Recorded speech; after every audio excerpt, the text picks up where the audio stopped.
এগুলো হচ্ছে ধনিয়া গাছ। আপনাদেরকে দেখাচ্ছিলাম যে ধনিয়া পাতা আমরা তরকারির সাথে চিটা খাই। একেবারে পরিপুষ্ট যে ডাঁটা শাক, একেবারে দেখেন ধনিয়া গাছের সাথে যখন কিছু ডাঁটা দেখেন একদম পরিপুষ্ট একটা গাছ।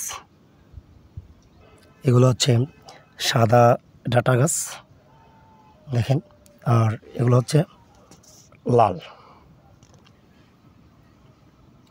আমি আজকে পুরো কৃষিটা আপনাদের সামনে উপস্থাপন করতে যাচ্ছি। আপনারা জানেন গত নদী ভাঙ্গনের পরপর যারা মূলা চাষ করেছে তারা